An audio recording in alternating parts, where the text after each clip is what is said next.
Hai everyone, welcome back di episode 6 Sweet Home. Sebelumnya aku mau ngingetin kalian untuk jangan lupa like, comment, share, and subscribe channel ini. Terima kasih. Episode 6 diawali dengan kisah Sang-wook di masa lalu. Jadi ini adalah gambaran Sang-wook sebelum dia menjadi mafia hingga tugasnya yang sekarang. Seperti yang kita ketahui di episode lalu, Sang-wook telah membunuh seorang pria karena telah menculik dan membunuh anak kecil yang sedang ia cari. Saat terbangun dari pingsannya, Sang-wook langsung mencekik Yuri yang ada di depannya. Setelah itu, Yuri langsung pergi dan mengobati penyakit asmanya. Sang-wook kemudian pergi ke makam untuk mengubur kunci kamar apartemen, alias saksi bisu dari kematian anak itu.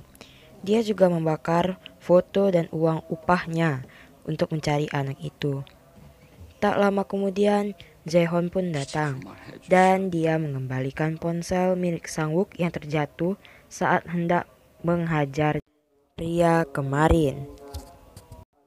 Jae-hoon juga meminta maaf kepada Sang-wook karena telah membaca pesan milik Sang-wook.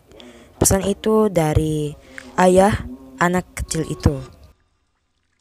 Di sisi lain, para penghuni apartemen dikejutkan oleh Jisoo yang tiba-tiba berubah menjadi monster.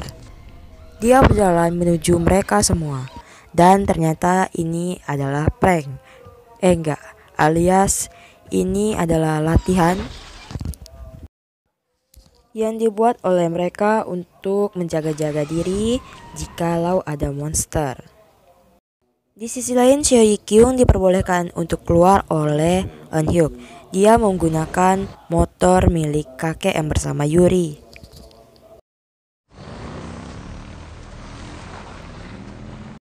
Nah, sementara itu Yongsoo kecil sedang belajar membaca dengan ibu Park Min-joo.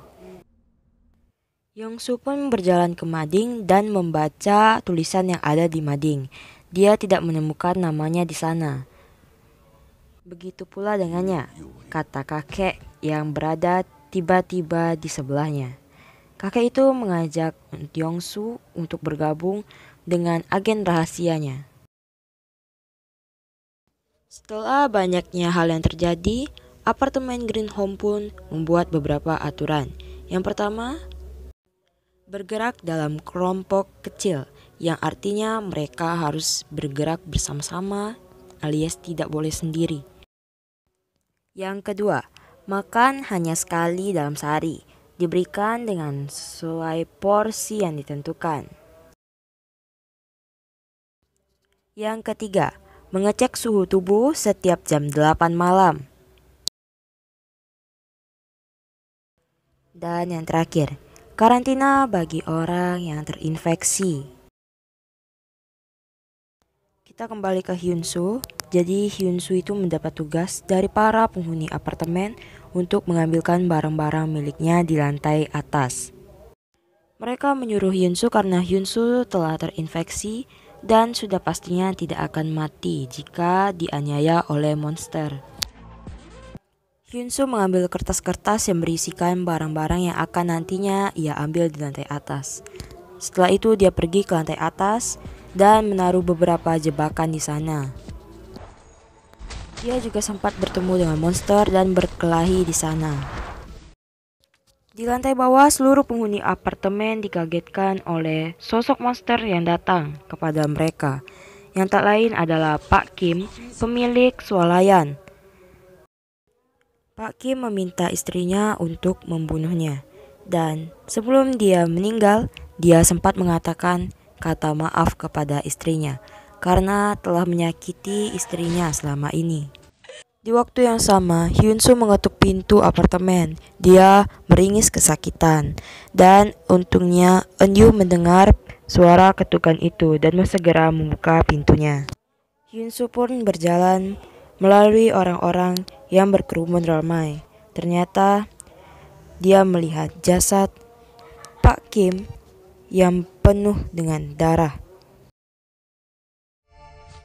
Sementara Seo-kyung dia berhasil sampai di sana dan menemukan apa yang ia cari.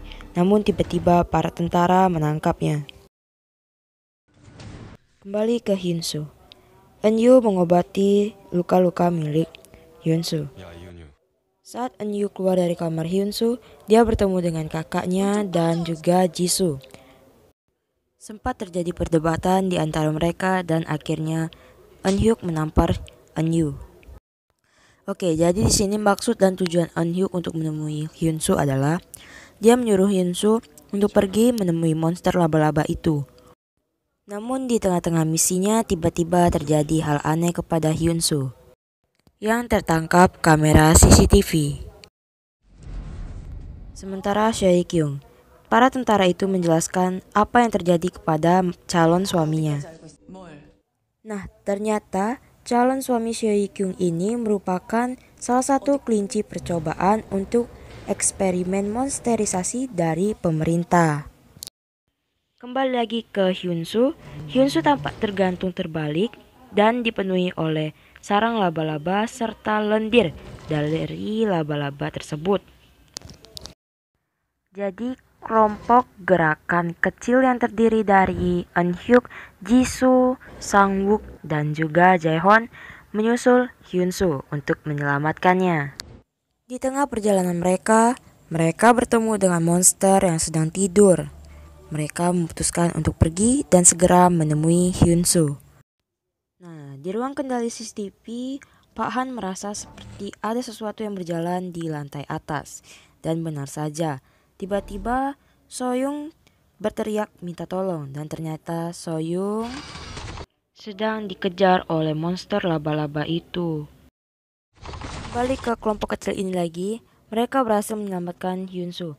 Namun tiba-tiba Jisoo terjatuh saat hendak membopong Hyunsu. Nah, karena itu monster yang tadinya tidur tiba-tiba terbangun dan langsung menyerang Eun-hyuk. Sementara Pak Han, ia terjatuh dari kursi rodanya karena menolong Soyoung. Soyoung membantunya namun tiba-tiba monster itu menarik Soyoung. Oke semua, terima kasih banyak sudah menonton video ini dan saksikan kelanjutannya di episode 7.